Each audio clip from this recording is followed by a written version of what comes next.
Hey guys, tonight we begin with the quiet clinking of pewter cups and the nervous silence before a medieval wedding. There's no harp music here. No lace veils drifting like swans across flower-strewn aisles. Just dirt underfoot, a fresh loaf cooling on the hearth, and a girl twisting her fingers in her lap, wondering what comes after the vows. So before you get comfortable, take a moment to like the video and subscribe, but only if you genuinely enjoy what I do here. Tonight's story isn't about kings or castles, but about the quiet theater of everyday people, where marriage wasn't the end of a love story, but the beginning of a long and unpredictable winter. Love, if it came at all, came in quiet moments.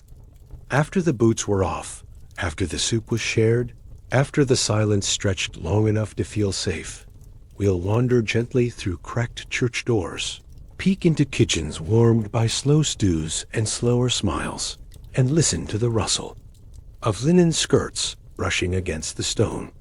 There will be no ballads tonight, only the soft hum of lives stitched together by necessity, and sometimes by grace. If you're still settling in, maybe leave a quiet like on this video, and consider subscribing only if it feels right. Let me know where you're watching from. What time is it for you? Let this story be the blanket you pull up just a little higher, a way to rest your thoughts in someone else's century. Tonight, we let the drama be gentle, the moments slow, and the memories soft at the edges. So take a breath, close your eyes if you like, and follow me as we step quietly into chapter 1. It begins before the sun, as many things once did. Low orange smear on the horizon, the scent of wood smoke curling through thatched rafters, and the familiar sound of someone blowing softly on embers, coaxing them into flame. In the small kitchen of a longhouse that barely holds its shape, red is already rising. Not for celebration, exactly, but because people must eat, even on wedding days. She's awake before anyone else. The bride, if that word fits her yet. Her eyes have adjusted to darkness. Her feet find the cold earth floor without hesitation, and she pulls her shawl tighter around her shoulders. It smells of smoke and soap and something faintly herbal, like sage tucked into an old pocket long. There is no mirror. Only a basin and a piece of polished metal that barely reflects the shape of her face. But she knows what others will see. Cheeks flushed not with love, but with worry.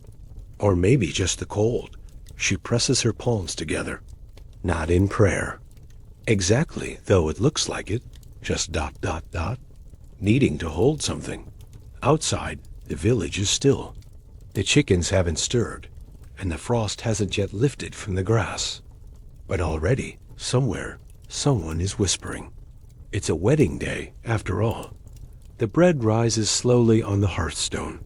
Yeast is shy in the cold, like everything else. She watches it swell, almost comforted by its quiet work. There is something sacred in the ordinary, something grounding in dough, in warmth, in the tasks that don't change no matter what the day demands. Her mother says little. She's stirring a pot, not looking up. There's no advice, no weepy farewell. Only a spoon scraping against clay, and the occasional sigh that might mean anything or nothing. The groom is somewhere else, a few houses down maybe, fumbling with laces, wondering if the tunic he borrowed from his uncle fits right. Or maybe he's just sitting by the fire, wishing it were already over. He doesn't know her. Well, that's not unusual. What matters is that the fields will be shared now, that families will nod at each other when they pass, that someone will bring in the wood. The silence is not awkward. It's cultural. Emotions are quiet here. Love, if it comes, will come in the form of warm soup or mended sleeves, not speeches or songs. She slips outside. The frost crunches softly underfoot. There's something about the air before a ceremony. It holds itself still, like a breath waiting to exhale. In the distance, The bell from the small church sounds once, not an invitation.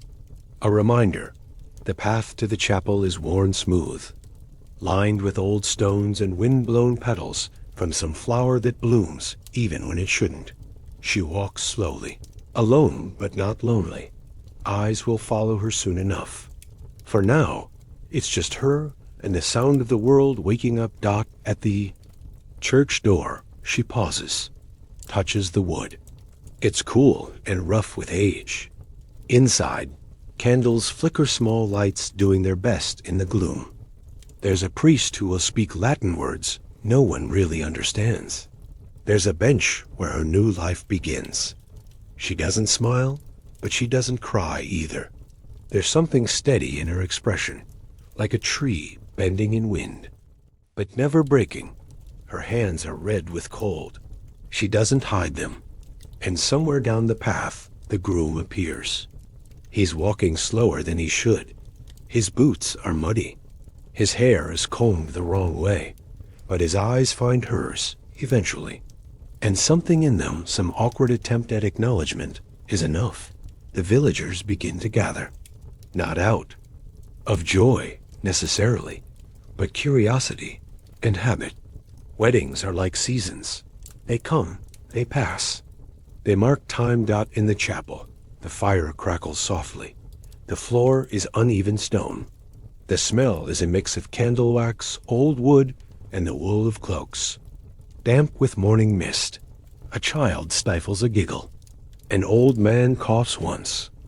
Then silence returns and settles itself over the pews like a blanket. The ceremony is brief. Words spoken slowly, like footsteps. Hands touched, exchanged, then released. A cord is tied. Not too tightly, not too loose. The priest blesses them. Or maybe he just nods. It's hard to tell under all that muttering. No one claps. But someone clears their throat with meaning. They walk out together, not quite hand in hand. The road home is the same as it was before, rutted and cold. But something has changed. There are two sets of footprints now, side by side, pressed into the frost like soft agreements. There is bread cooling at home, a stew that's almost ready, and a bed that creaks in a corner, stuffed with straw, smelling faintly of lavender. And dust. The bride doesn't look back, not because she isn't afraid, but because she's been taught to keep walking, and the village exhales quietly. One story begins, another somewhere else ends, and life continues the way it always does. Clothing in the medieval world was not expression, it was expectation. She did not wake and wonder what shade of joy to wear. She wore what she had, what her mother had mended, what had been stitched slowly by the firelight. Across many winters, hemmed again when she grew taller or shorter or thinner from the long months of lean meals. There was no wardrobe, no closet, no silk lining brushing warm skin.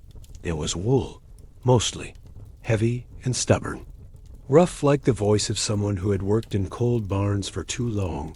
Her wedding dress wasn't white. White was not practical. It betrayed every brush with ash, every dusty footstep, every oily touch of human life. Instead, she wore a deep brown, or maybe faded green, dyed with something foraged. Onion skin, walnut, iron. These colors weren't chosen for beauty, they were born of availability. And modesty? That was woven in thread by thread. Across the village, other women were doing the same, pulling woolen sleeves over chapped elbows, fastening rough belts around waists, shaped more by labor than leisure. There were no zippers, no hidden buttons, just cords, laces, things that required patience and practice, fingers that had known repetition since girlhood. The veil came last. A square of linen, pinned gently at the crown. It was not mysterious, it was expected. A gesture, not of purity as we might imagine now, but of readiness. Readiness to change homes, to bend into a new rhythm, to hold silence where it was needed. and speak softly when it wasn't. The veil might smell faintly of smoke, or herbs, or the chest it had been kept in for too long. Maybe it belonged to her mother once, or her aunt, or someone long gone. But its weight, slight though it was, rested like memory on her shoulders. The men were no more adorned. A tunic, plain, sometimes belted, sometimes not. Boots, if he was lucky, made of cracked leather and stiff around the ankles.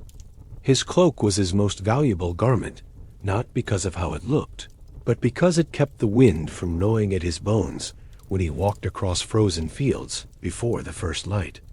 For weddings, some borrowed what was nicer.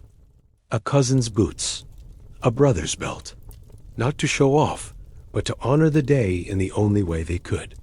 Embroidery was rare, but when it appeared, tiny, quiet flowers stitched near the collar, it said something, that someone had cared, that someone had chosen to place beauty where it could not be seen from afar, but only up close. A detail for the firelight, not the festival. There were no corsets, no ball gowns, no lace-trimmed sleeves to flutter in the wind. Just fabric, honest, heavy and warm. The kind that held the body like a quiet promise. I will not let you freeze today, and under it all, perhaps a shift. A simple underdress, usually made from the scratchiest linen the household could spare. It was never quite clean, and never entirely. Dry in winter, but it was the first layer against the cold, and the last to be removed at night. Dressing, back then, was not an act of vanity. It was an act of daily resilience. Children learned early to tie their own cords, to pull rough socks over sore heels, to fold cloaks the same way every night so they dry evenly by morning, to know that if you lost a mitten, you would not get another. You would have to borrow one, or learn to live without. Shoes were not soft. They were shaped like boats, stitched with thick thread, and hardened over time by weather and wear. Some days they rubbed blisters raw. Other days they kept the frost at bay. On wedding days, they were scrubbed clean, though. The cracks in the leather always remained. To be dressed for marriage was not to be dressed for love. It was to be dressed for duty, for union, for warmth, and for the kind of public notice that could not be escaped in a place so small, because everyone saw, and everyone remembered. And yet, beneath all that roughness, sometimes there was grace. In the way a mother tugged the seam straighter. In the way a sister tied the belt twice, just to be sure. In the way a bride looked down at her feet and whispered, barely audibly, "That will do." And later, when the veil was lifted not with trembling hands, but with fingers calloused from farm work, there might be a glance. Not love, not yet, but recognition. Two people who had dressed for a moment neither of them chose, and who now stood wrapped in wool, in linen, in all the expectations of a world that seldom asked what they wanted. But clothing carries memory. It absorbs scent, time, texture.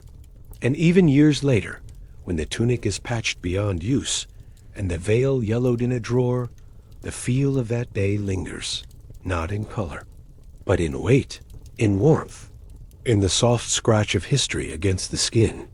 And as night falls again, and garments are folded in dim corners, the only thing left is the hush of fabric resting, the sound of sleeves sighing into silence, the echo of a morning when someone became someone's, not with flowers, but with thread. The church stood on a hill, as many did, modest in size, but tall in presence, its stones weathered by centuries. Of wind, rain, and the quiet prayers of people who never expected miracles, only mercy. The door groaned when opened, not dramatically, but with the reluctant sound of old wood remembering its age. Inside, the air was colder than outside. Stone tends to hold the chill, no matter how many candles you light. Their flames trembled in place, casting long shadows on the walls that had seen more grief than joy, more farewells than beginnings. There was no organ, no choir, just silence, the kind that wraps around you slowly, pressing into your chest, making you breathe a little softer so you don't disturb it. The priest was already there, standing near the altar. Not grand in his robes, not stern in his face, just tired. His hands folded gently, his mouth pursed in a way that said, he knew the words by heart, but rarely felt them. He didn't look at the couple much. That wasn't his task. His eyes drifted toward the candles, the floor, the worn wooden bench where someone had carved a name years ago, and no one had bothered to sand it down. The bride stepped forward first. Her footsteps echoed, not loudly, but enough to make her wince. She didn't know where to put her hands, so she let them fall, fingers grazing her skirt. The groom followed, his breath visible, his hair slightly damp from nerves or from weather. No one could tell. If you're enjoying this pace already, leave a soft like below and subscribe if you'd like more nights like this. The villagers had gathered in uneven pews, bundled in cloaks, whispering in low tones that didn't carry. Children fidgeted. An old woman clutched a rosary made from smooth seeds and string.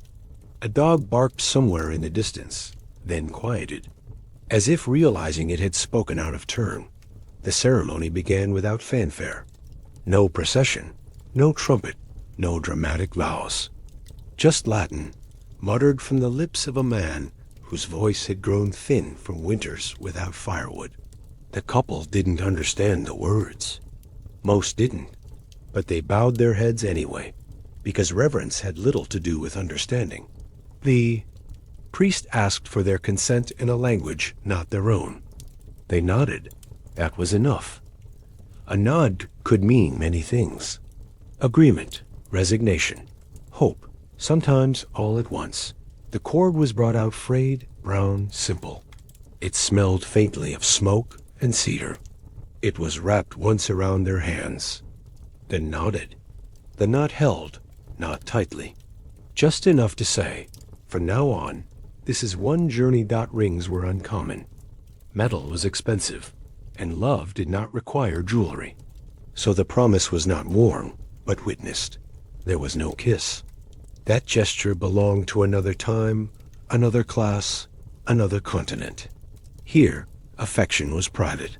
Intimacy came later if it came at all. Instead, they simply stood, together, wrapped in silence, in wool, in the gaze of villagers who had seen this before and would see it again. The priest spoke a final blessing. Not loudly, his voice barely carried, but it reached the rafters anyway, because sometimes quiet words travel further. He stepped back. The couple stepped forward. There was a moment, a half-second, when their eyes met. Not with spark, not with romance, but with quiet acknowledgement. This is real. The congregation rose with the slow rustle of cloaks and straw-stuffed boots.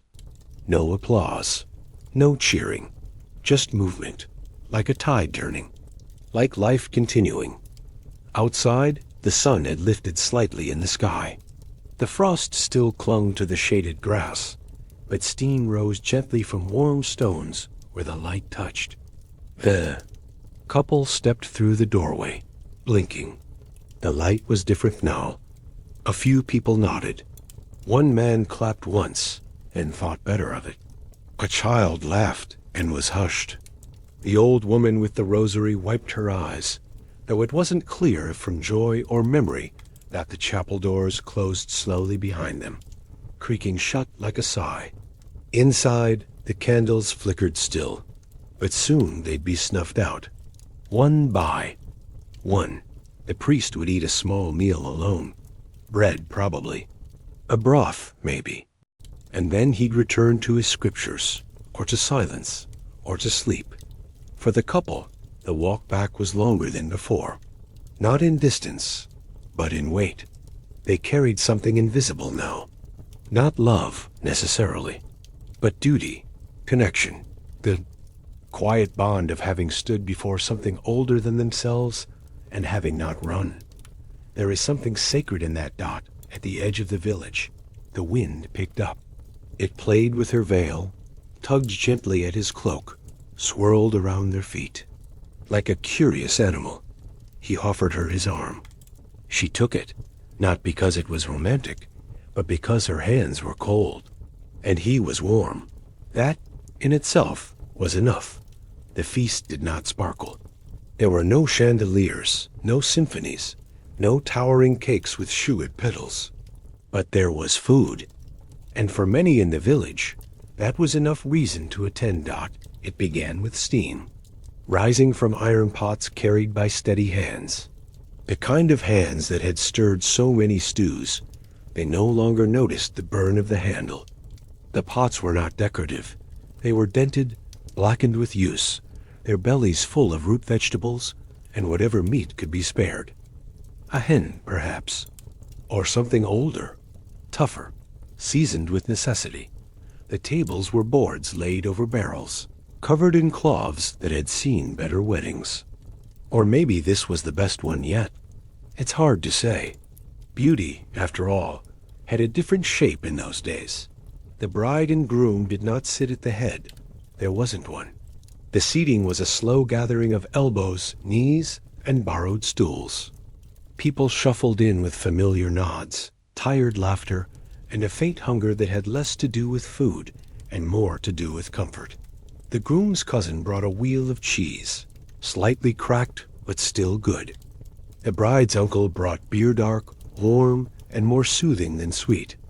A neighbor roasted onions over open flame. A child held out a small bowl of salted peas, proud, though no one was quite sure where they had come from. This wasn't a feast built for spectacle. It was built for sharing, for passing, for handing someone a wooden spoon and saying simply, "You first." They ate with fingers, with dull knives, with bread crusts torn in half to cradle stew. The bowls clinked, softly, and no one spoke too loud. Laughter came in small bursts like sparks that didn't want to wake the fire, but just warm the room. The couple, new to each other in name and in nearness, sat side by side. He tore her a piece of bread. She passed him a cup of beer. These were gestures no one noticed, and yet they were the start of something. Not love, perhaps, but rhythm. Dot. There were no speeches. No one toasted. Words weren't how they celebrated, they ate. They watched each other chew and swallow, and they took comfort in knowing that, for tonight at least, everyone was fed. Dot behind them. Children played. Not loudly, just enough to be present. One dragged a stick along the wall. Another sat on the floor, arranging pebbles in the shape of a house. No one scolded. No one minded. Weddings were a time to let go, even just a little. A dog wandered through and was given a bone without fuss. A hen clucked under a bench, unimpressed by the formality. Life went on. Wedding or not, the fire crackled. Someone played a fiddle badly, but with heart. The notes bounced through the air like old friends returning. A few people clapped along, out of sync but sincere. No one danced, at least not in the way stories tell. But there was swaying. A slow shifting of bodies, shoulders, smiles. The bride's mother dabbed her forehead with the corner of her sleeve. Not because she was crying, just because it was warm and the air thick with steam and stew and stories that didn't need telling. If there was a moment of romance, it came quietly, perhaps when their hands brushed reaching for the same ladle, or when their eyes met during a lull and both looked away quickly, not because of shame, but because it was too much to hold. Love, if it began here, began in silence. Dot. By dusk, the stew pots were scraped clean, the beer jugs lighter, the bread mostly crumbs. People lingered, not wanting to go, but knowing they should. The fields would call in the morning. The animals would not care that someone had married. One by one, They left. A pat on the back, a nod, a good luck that meant more than it sounded. A final ladle of broth for the road, Dot, and then it was quiet.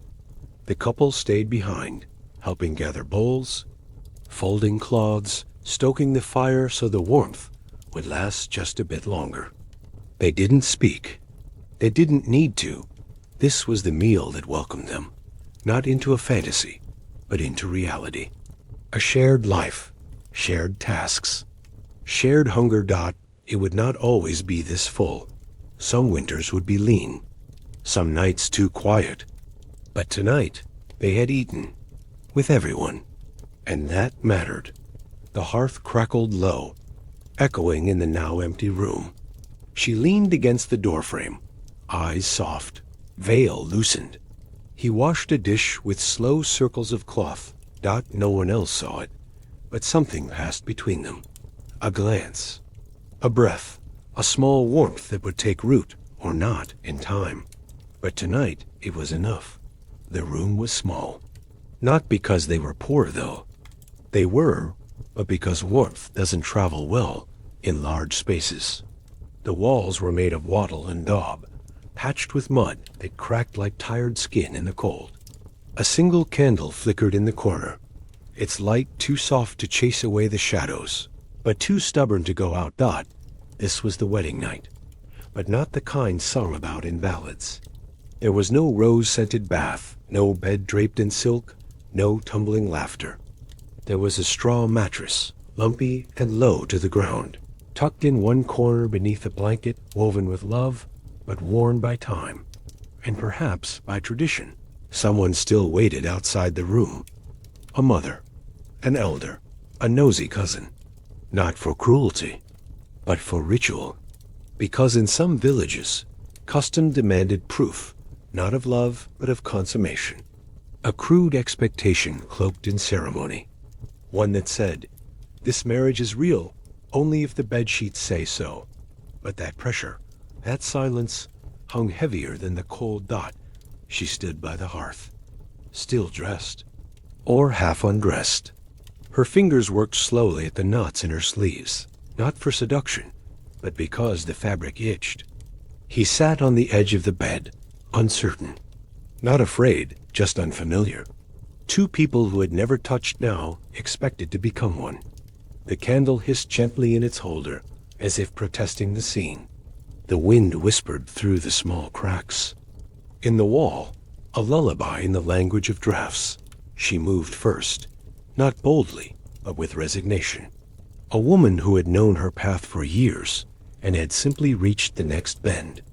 She sat beside him, their shoulders touched. It was a new feeling, not unpleasant, just unexpected. He smelled of ale and ash. She smelled of lavender, faint and fading. They didn't speak. Words might have made it worse, or stranger, or more real. Instead, they sat. The straw beneath them rustled softly. Somewhere outside, an owl called. And then, silence again. Perhaps they touched. Perhaps not. Maybe their hands found each other in the dark, unsure of where to rest. Maybe he took her hand and didn't know what to do with it, so he simply held it until her fingers relaxed. Dot. There was no passion, no urgency, just the quiet knowledge that this was expected. Dot. The sheet, if there was one to display, would be stained or not. And either way, the village would decide what they believed. Truth didn't always matter. The performance did, but they weren't thinking of that now. She lay back, not from desire, but from exhaustion. It had been a long day. Her back ached. Her mind buzzed with half-heard comments, faces, food, the weight of the veil now resting near her feet. He followed, pulling the blanket over them both. It smelled of smoke and wool, and the kind of comfort that comes not from softness, but from familiarity. Dot. They breathed together, uneven at first, then slowly, rhythmically, like waves adjusting to a new shoreline. Somewhere, in another part of the house, a fire crackled. Someone stirred a kettle for tea. Life always kept moving, But here in this quiet room, on this lumpy bed, beneath this expectation, two strangers began the slow process of becoming something else. Maybe they turned to each other. Maybe they didn't. Maybe they closed their eyes and whispered their own names, because that was the only thing they still owned. Time passed. The candle burned lower. The wind pressed more firmly against the walls. And then, rest. Not peace, exactly. But rest, a kind of stillness that only comes when the performance is over and no one is watching anymore. In the morning, there might be questions. Quiet ones, glances, a folded sheet that says nothing and everything, or maybe just silence. A knowing hush that wraps around them like another layer of wool. He will rise first. She will pretend to sleep, not out of fear, but because she needs a moment alone before the day begins again.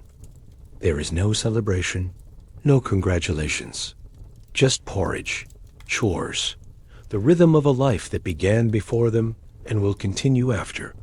And yet, something did begin. Not a romance, not yet, but a shared memory. Of a bed, of a breath, of a night when the candle flickered and didn't go out, of two strangers who did what was asked and maybe quietly, awkwardly found something human in each other.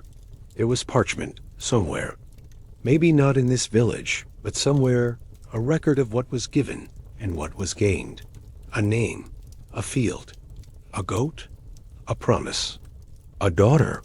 Marriage, before it was anything else, was a trade. The idea of marrying for love would have sounded impractical, even dangerous. You didn't build a roof with romance. You built it with thatch and wood and someone strong enough to climb the beams. Marriage had to make sense. It had to feed the household, not the heart. So the bargain was struck early, sometimes when the children were still small enough to chase chickens in the mud. A whispered agreement between fathers. A nod sealed by shared ale. Should go to your family when she's old enough. That was all it took. No paperwork. Just memory and the village, which never forgot. She grew up knowing, not who he was always, but knowing that someone had already been chosen. She learned to carry water without spilling, to weave, to bake, to smile without too much eye contact. These were her dowry, skills shaped in quiet expectation. And when the time came, something changed hands. Not her exactly, but her role, her name, her usefulness. A small chest might be packed linen, spoons, maybe a blanket stitched by her grandmother. Each item, chosen not for sentiment, but for survival. There would be no gold, unless the family was unusually lucky. But even a second-hand cauldron could be part of the deal. She brings good iron, they'd say. And someone would nod, approvingly. The groom's side offered land or livestock, or simply the promise of space in their home. Sometimes just a corner near the hearth, where the wind didn't bite quite so hard in winter. That alone could be enough. It wasn't cruel. Not exactly. It was simply how things worked. How they had always worked. A woman was not just a daughter, she was a future worker. A possible mother. A weaver of wool and of family lines.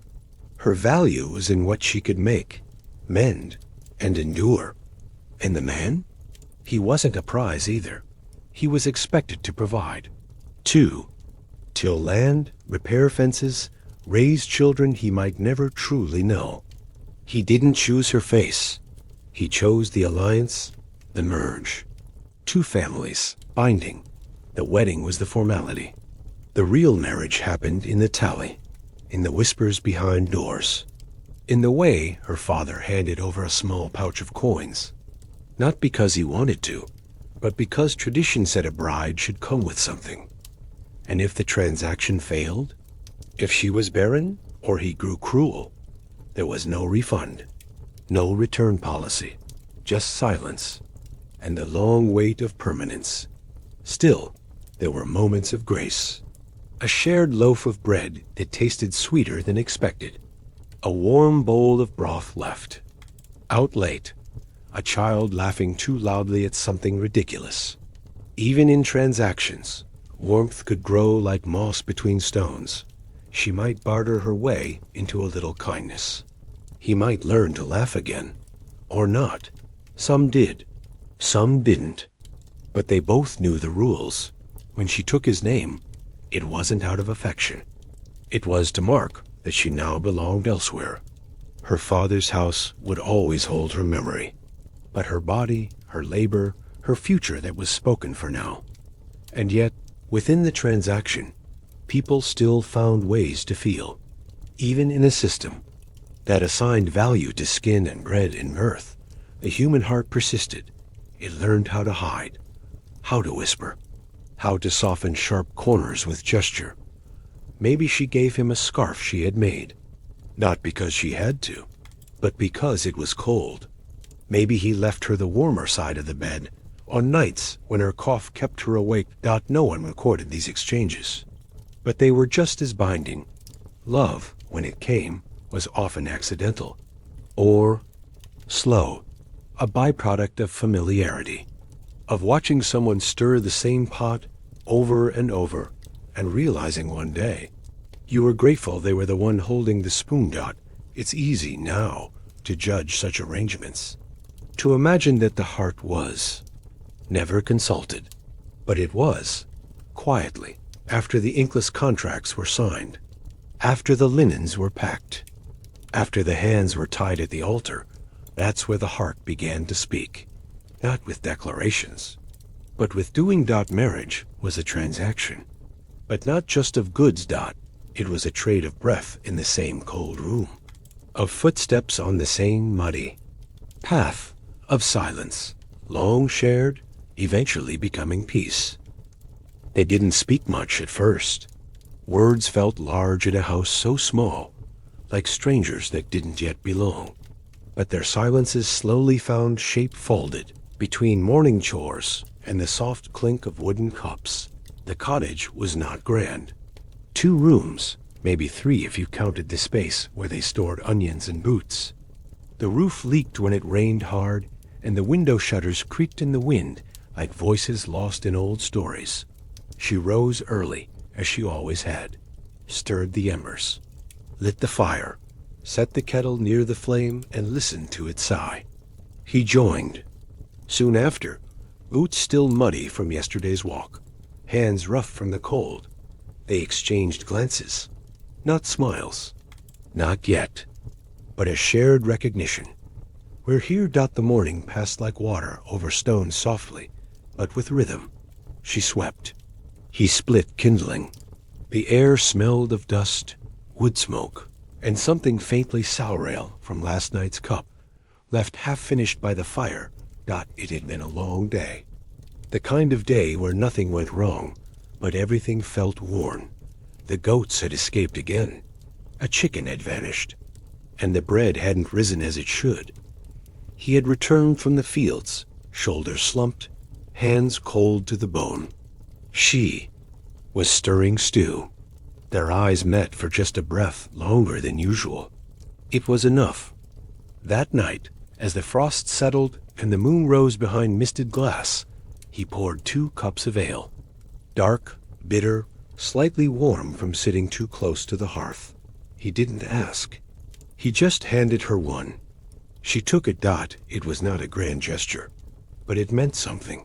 In this world of transactions and quiet obligation, to offer comfort without reason was a kind of intimacy. They sat near the fire, legs stretched out. Her foot touched his, barely. Neither moved. The ale softened the edges of their silence. Not enough to make them speak freely, but enough to make the air feel less stiff. He told her in few words about his day.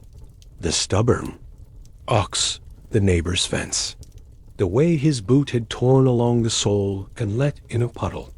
She laughed not loudly, but truly, and for the first time he looked at her with surprise. Your laugh, he said. It's not what I expected. She raised an eyebrow. You expected something worse? No, he said, just quieter. That was the moment. Not a kiss, not a touch, but an understanding, delicate as frost on glass. She drank the rest of her ale slowly, let it warm her from the inside out. He poured her another, though they both knew it was mostly for the ritual. The act of caring got outside. The wind picked up. It howled at the eaves and rattled the shutters. Inside, they pulled their cloaks tighter, and the fire burned low but steady. Their hands, red and cracked, reached for the same pot of stew. His fingers brushed hers. This time, neither pulled away. A moment passed, then another. He stood, reached for the wool blanket folded on the stool, and draped it over both of their shoulders. Not as lovers, not yet, but as companions who were learning each other, one cup, one silence, one shared breath at a time. Later, when the candle had burned down and their eyes were heavy, they didn't go to bed in the usual silence. She said, "Thank you." He said, "Sleep well." Simple things.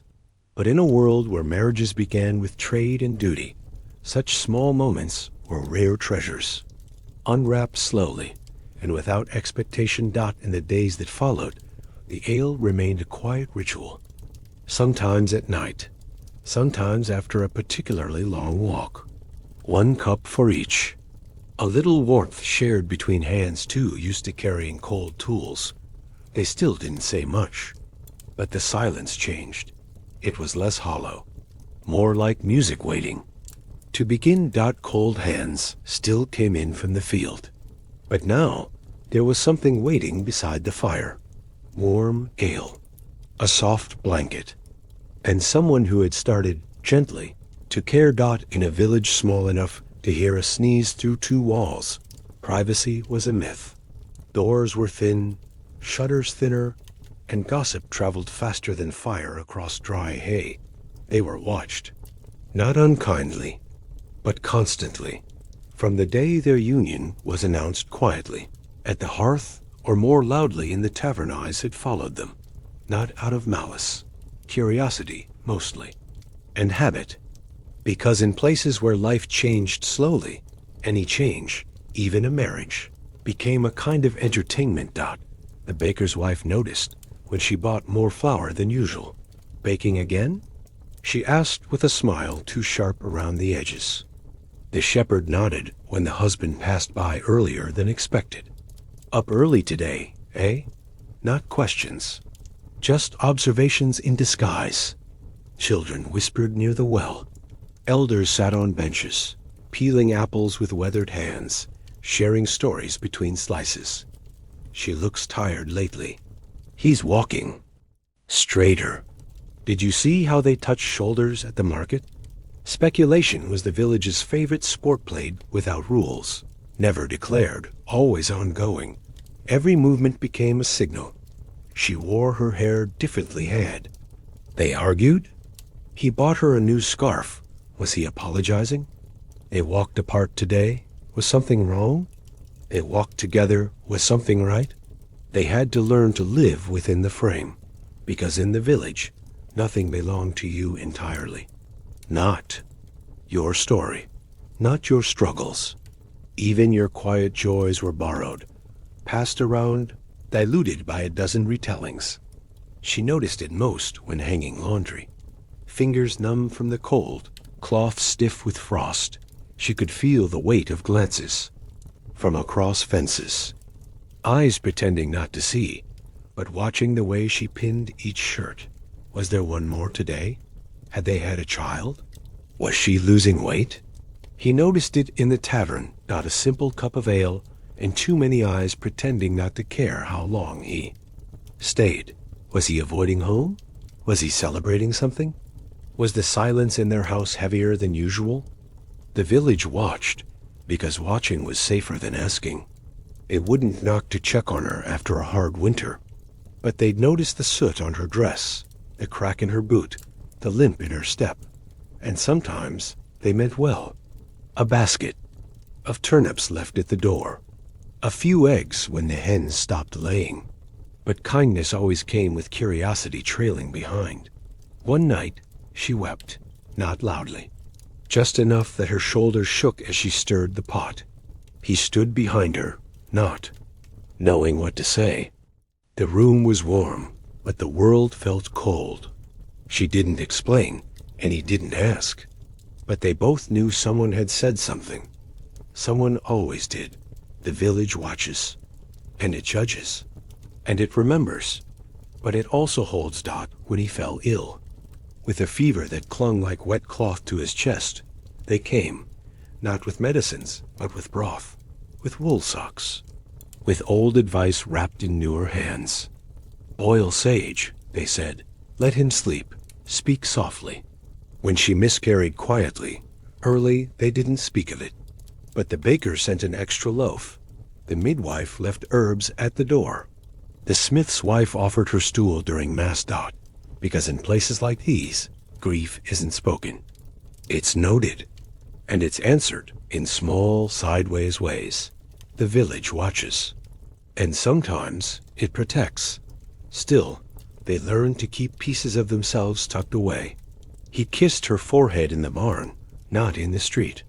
She squeezed his hand.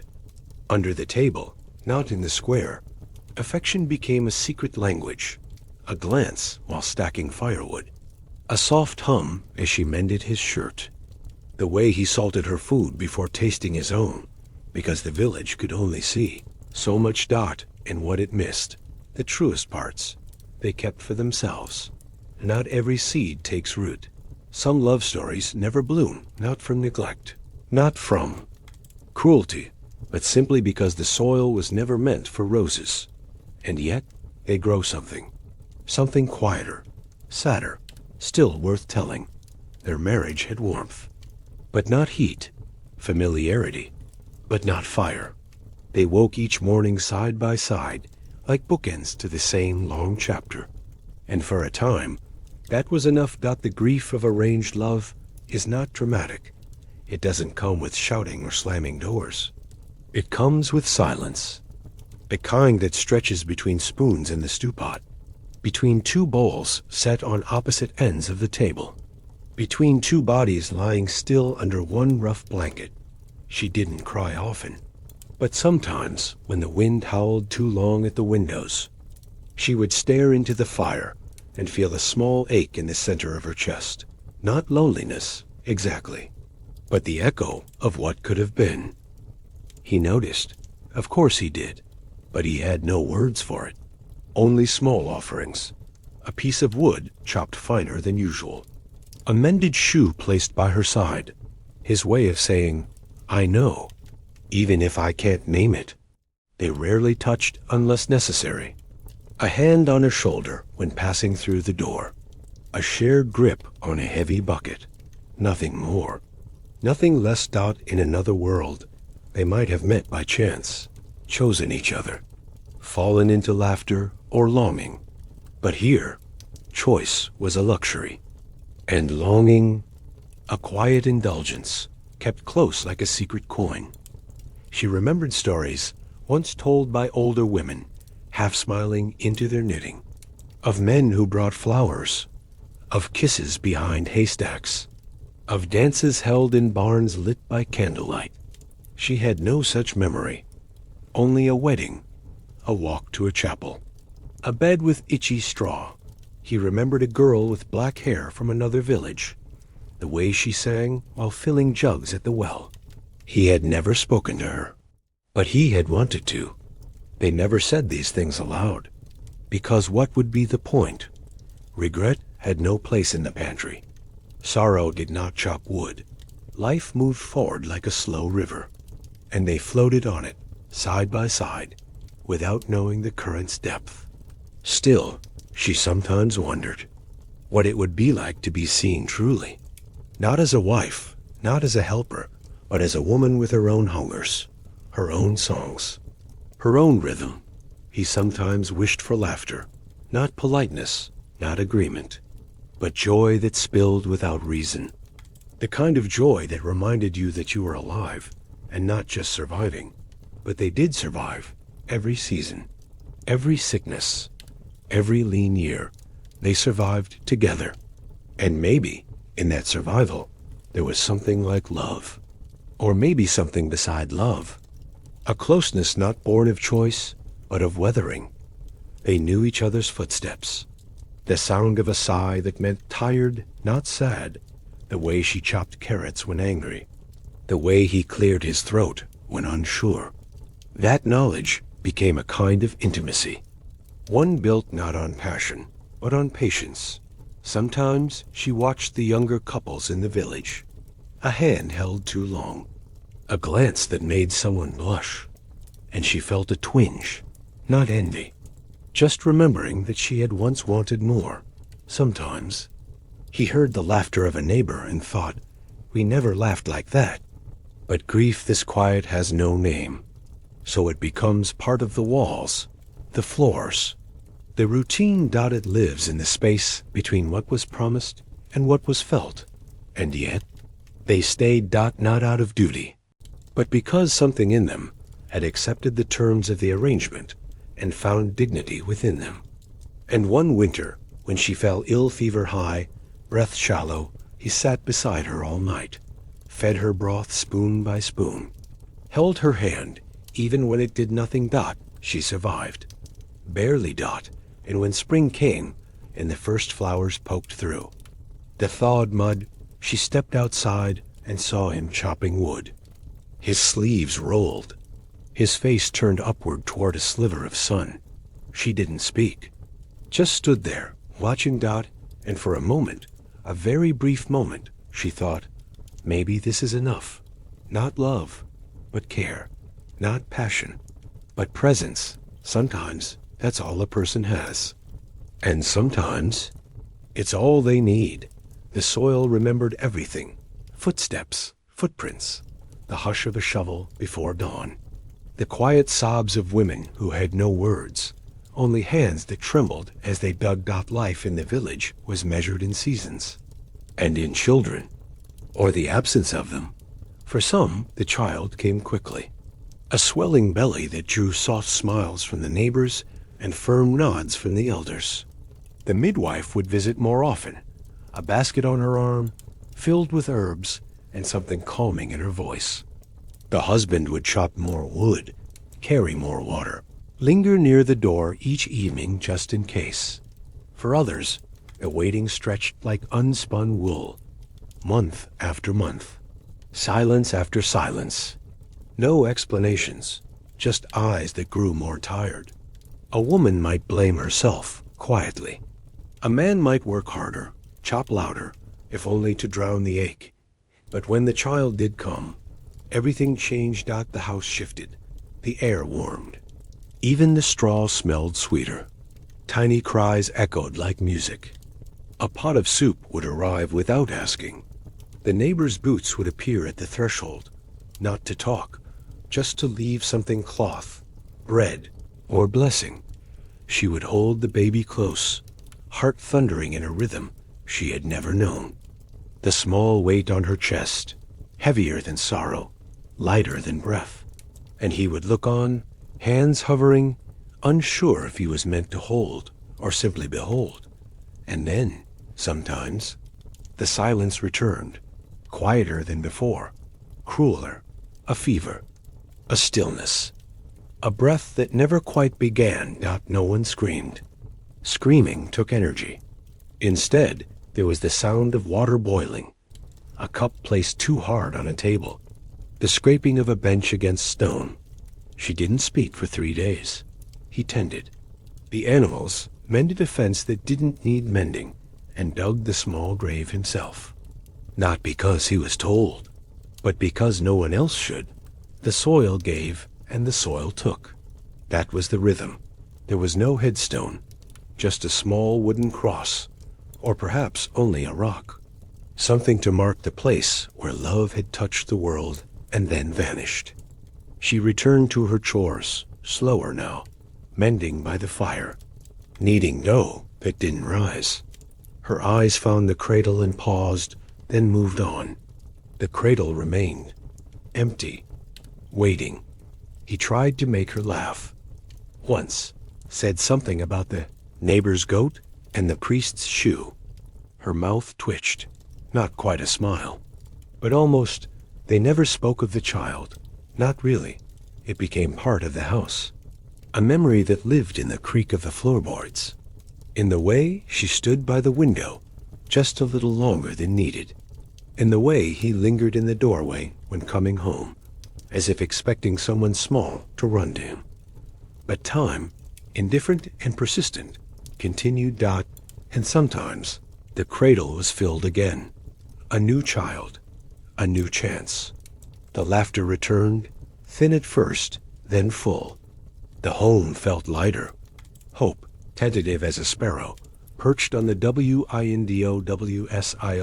Other times, it didn't. The cradle was packed away or burned.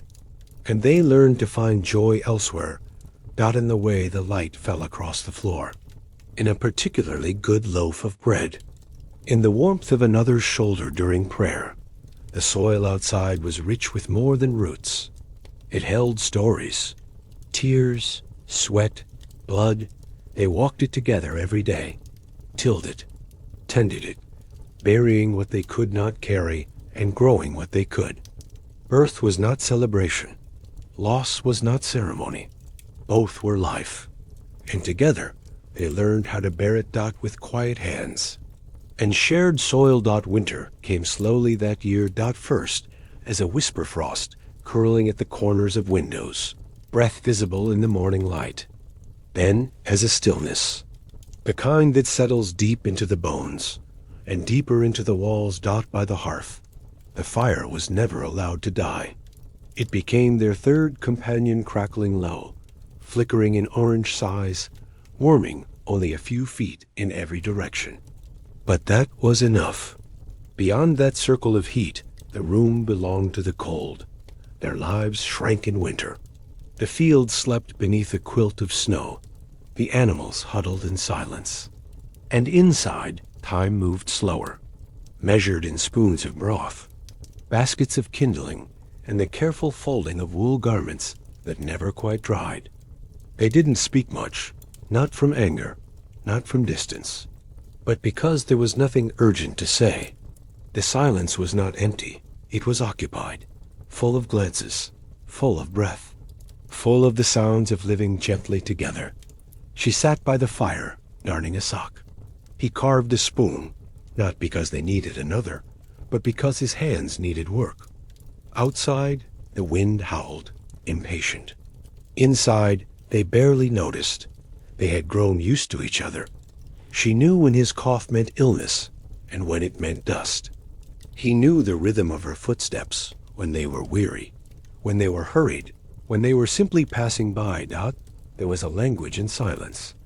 When she pushed the pot closer to the fire, he reached for salt without being asked. When his shoulders slumped at the door, she ladled stew into a bowl before he could sit. Nothing was spoken. Everything was understood. The long evenings became their own kind of ritual. Sometimes she read from the one book they had, her finger tracing each word as if it might vanish. Sometimes he would hum just a single note repeated like a lullaby to himself. It wasn't a song exactly, but it was soothing. The candle burned low. The fire snapped softly. Outside, snow gathered in drifts along the walls. The weight of it made the world quieter still. They shared a blanket, one made from scraps in old stories. Every patch held a memory. A cousin's cloak, a mother's shawl, the hem of a wedding veil. Under that blanket, they leaned into one another, not with desire, but with need. Not passion, but presence. She rested her head on his shoulder. He didn't move. The silence wrapped around them like a second skin. If warmth existed in this world, it lived here, in this quiet, in the steady breath of two people who knew how to survive together. They rarely said, "I love you." That phrase belonged to minstrels and nobles. But they said it in other ways, in the way he placed her boots near the fire, so they'd be warm in the morning. In the way she tucked an extra slice of bread into his coat before he left. In the way they fell asleep facing the same direction. The silence of winter can be cruel. It amplifies doubt. It sharpens loneliness. But for them, it became something else. A mirror, perhaps, or a balm. There were no great declarations, no rekindled passions, just the steady heat of the fire and the quiet miracle of company. Sometimes he would wake in the night to stoke the coals. She would stir in bed, not fully awake, but aware. A soft exhale, a hand reaching out to touch his arm as he returned. That was enough. Winter would not last forever. It never did. But these nights, these long and wordless evenings would remain. Not as memories, but as layers folded into the fabric of their life. Like wool against the skin, rough, necessary. Warm. It happened in the smallest way, not during celebration, not in a festival, but over a pot of stew and a crooked spoon. The day had begun like any other, mist heavy in the air, damp socks drying too slowly near the hearth. She was kneeling near the fire, stirring lentils, her fingers cold and her mood colder. He had come in from the woods, his boots caked in mud, his face red from wind. He looked like winter itself had tried to chew him and spit him out. And then he said something. Nothing clever, nothing rehearsed. Just a quiet complaint about a squirrel stealing kindling again. How it had stared him down like it paid rent. And she laughed. A sudden sound, not sharp, not loud, but full, round like a bell in a forgotten chapel. He looked at her stunned, as if the sound had split the seams of their silent winter and led in something unexpected. Something warm. She didn't cover her mouth, didn't look away. Her eyes crinkled at the corners, and for a moment, she wasn't the tired woman who stitched until her back ached. She was young, light, still tethered to the girl she had once been. He blinked, then smiled lopsided, confused, quietly proud. He'd never heard her laugh before, not really, and somehow that moment made all the months feel different, not erased, but softened. She wiped her hands on her apron and shook her head.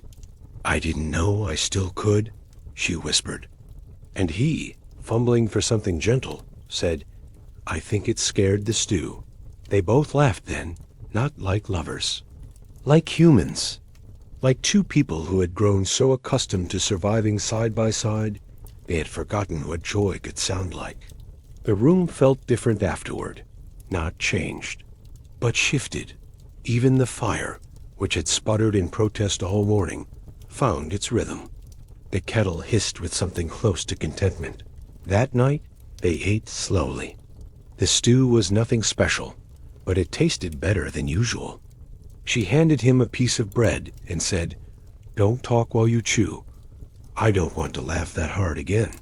He bowed, mock serious, and bit into it like it was a feast. From that evening on, the laughter returned, not every day, and never loudly. But it came. Sometimes a chuckle when he missed the nail by a full inch. Sometimes a smile when she sang off key and pretended she didn't know. Sometimes just a breathy exhale, amused, as they watched a goat trip over its own arrogance. It became part of their pattern. He started saying things, small observations that bordered on ridiculous. She rolled her eyes, but her lips curled upward before she could stop them. He began to look for moments, not to impress her, just to see if he could coax another laugh. It became his quiet purpose, and she let it happen. There was no ceremony for it. No one else noticed. The village still saw them as they always had, quiet, practical, married. But inside the cottage, behind the creaking door and soot-dark walls, something light had found space to breathe. It didn't make the hard days easier, but it gave them texture. Laughter wasn't a cure. It was a thread, thin, gold, and fraying, but strong enough to hold a moment together.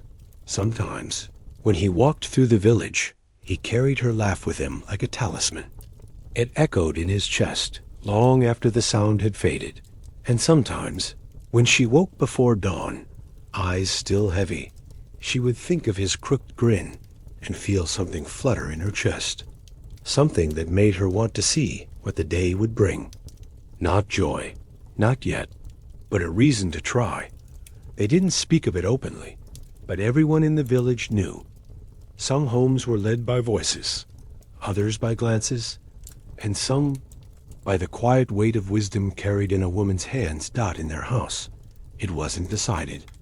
It simply happened. She knew the seasons better than he did, not from books or almanacs, but from her fingertips. When the wind shifted, she could tell if the frost would linger. When the hens grew silent, she knew which herb to scatter in the coop. When the bread stopped rising, she knew it was time to replace the stones under the hearth. He didn't resent it. He watched Dot, and slowly, over the first few years of their quiet marriage, he learned the rhythm of her knowing. Not every husband listened. Some shouted to be heard above their own uncertainty.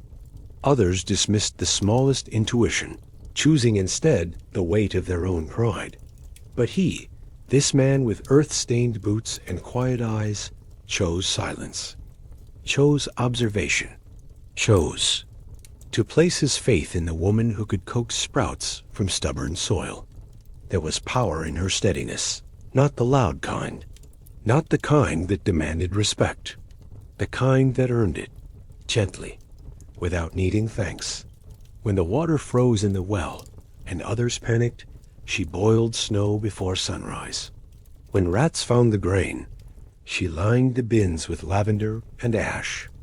When sickness came to the village, slow and creeping like smoke, she sealed their home with oil and cloth, and no one inside fell ill. The neighbors noticed, but they spoke of her carefully. "She's clever," they'd say, as if cleverness was dangerous. "She's lucky," they'd whisper, though luck had little to do with it. "She's the one who knows when to plant early. She's the one whose fire never dies." He heard them, and he said nothing, because he knew. She wasn't lucky. She was attentive, patient, brave in ways that didn't show on the outside. And still, she asked for nothing, no glory, no gratitude, just a warm bed, a good knife, and a man who didn't stand in her way. He, in turn, found pride in his listening, not because he lacked ideas, but because he knew when hers were better. There was one winter when the snow came early and the wood was short. The neighbors began burning furniture, but not them. She had already traded linens for extra bundles months before. "It'll be early this year," she'd said, brushing dust off the hearth. He hadn't questioned her, only carried the bundles inside and stacked them, and kissed the top of her head when she wasn't looking.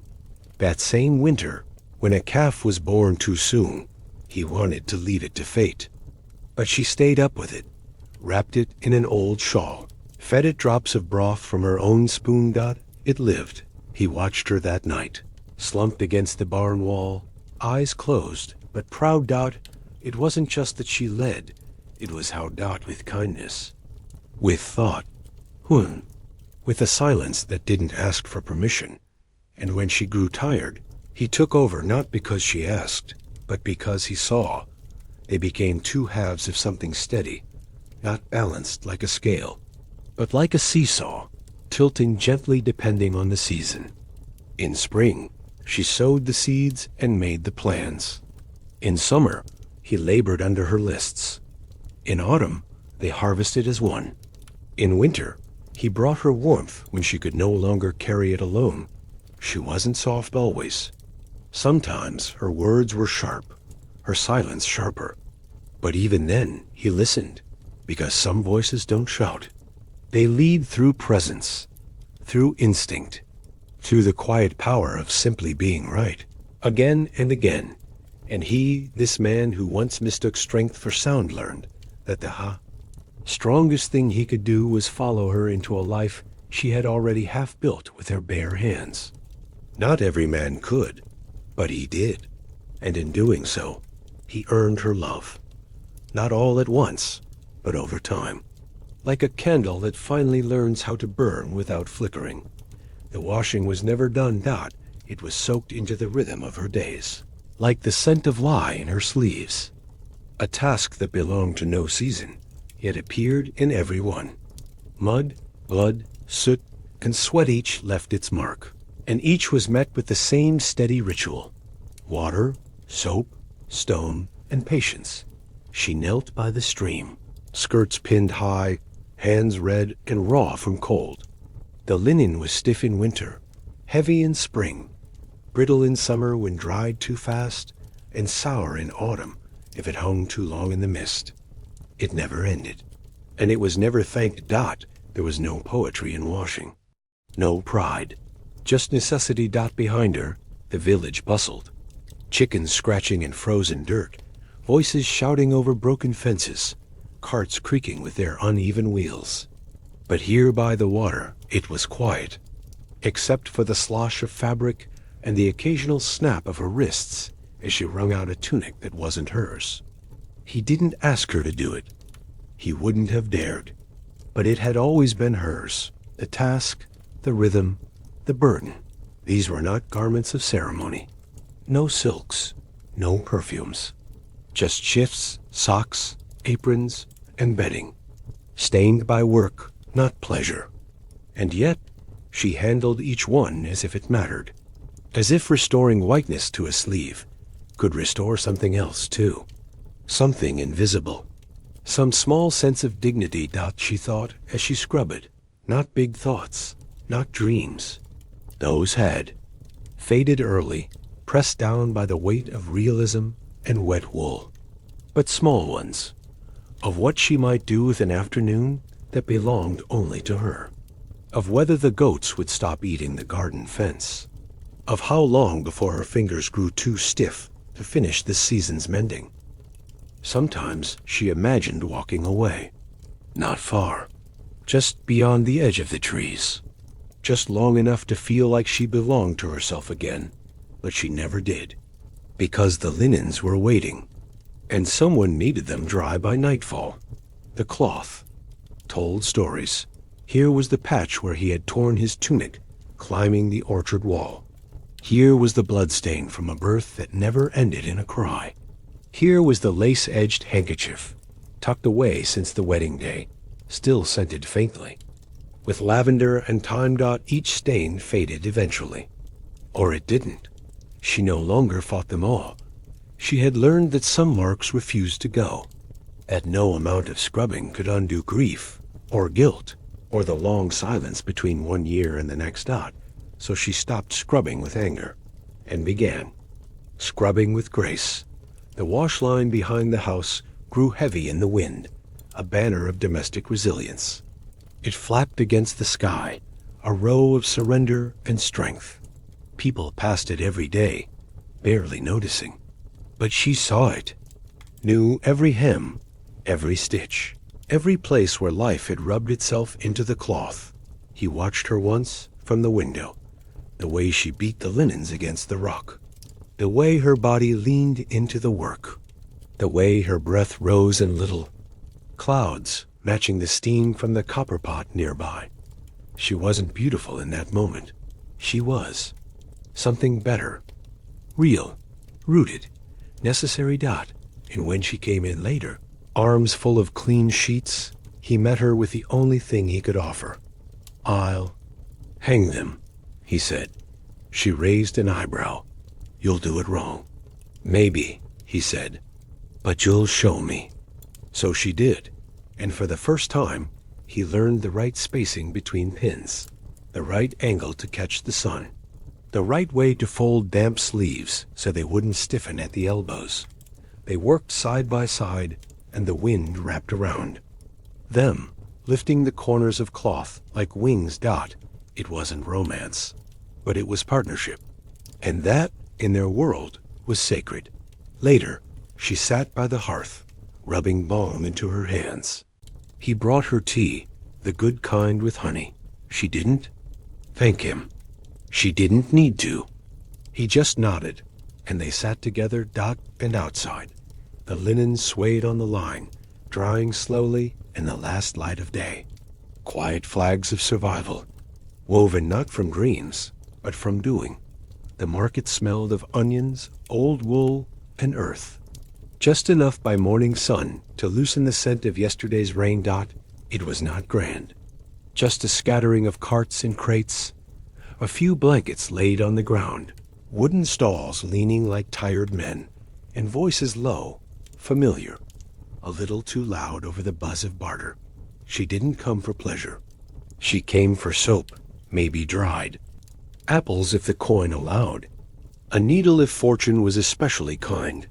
He didn't come for her. He came for salt. But they arrived at the same time, by the same worn path, at the same stall, stacked high with turnips. And there between her hand, reaching for a smaller root, and his searching for one not soft at the top, their eyes met. It was only a moment, the kind of glance that might be forgotten, but wasn't.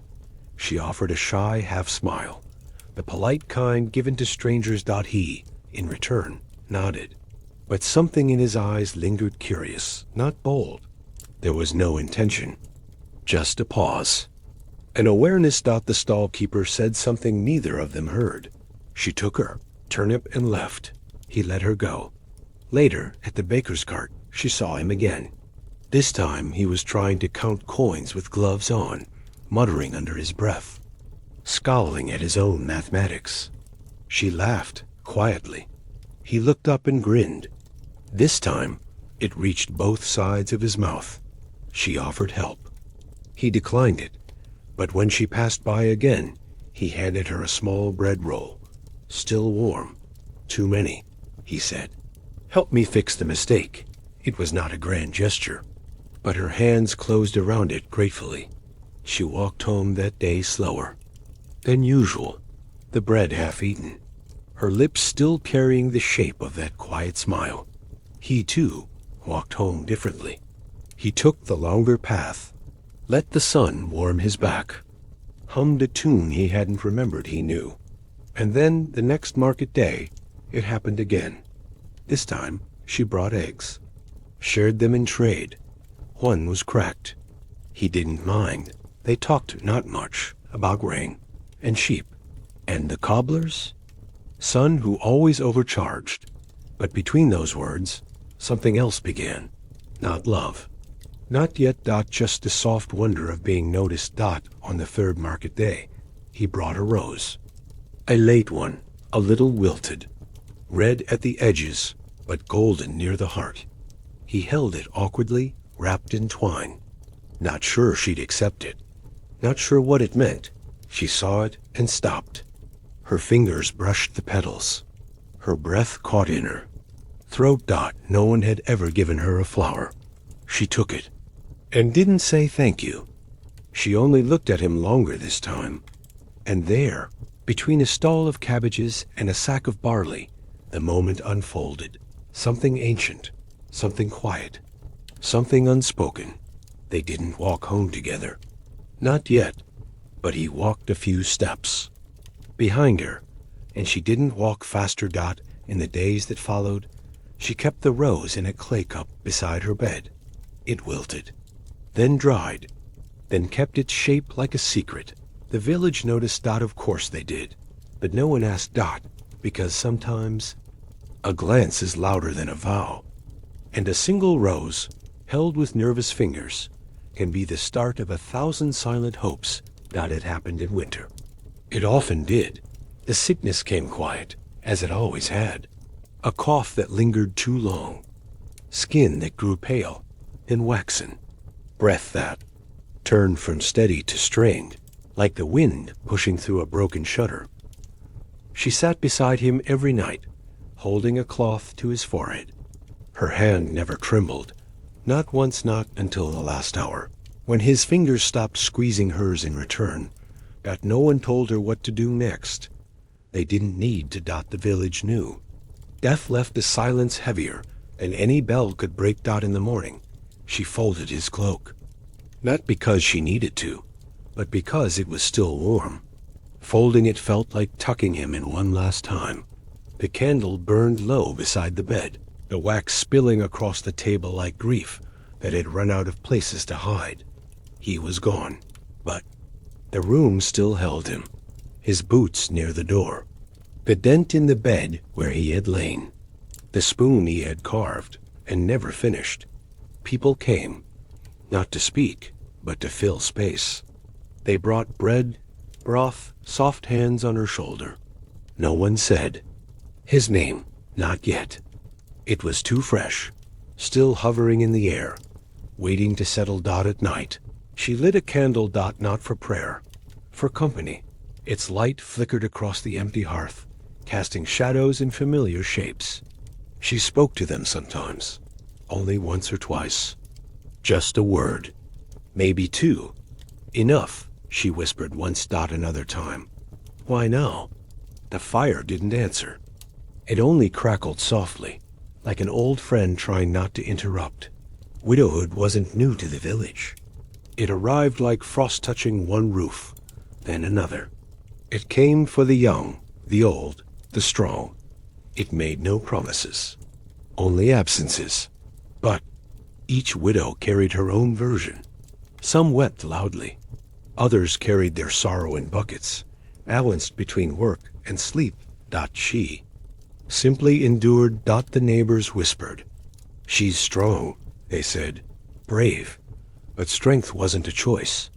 It was just the only coat left when warmth was gone. She still swept the floor, still fed the chickens, still tied her hair in. The same knot each morning. But something in her movements had slowed, like a clock losing time. His chair remained at the table untouched. She didn't sit there. Not yet. Not for a long time. Some nights she kept her hand outstretched in bed, as if expecting to find his shoulder. Her fingers would rest on the empty blanket before pulling away, gently, as if not to wake him. The world kept turning. The sheep needed shearing. The roof needed patching. The market called for eggs. She walked to town with her head high, but her eyes looking elsewhere, somewhere behind the clouds, behind the trees. Somewhere only she could see. The other women watched her, some in awe, some in pity, most in quiet understanding.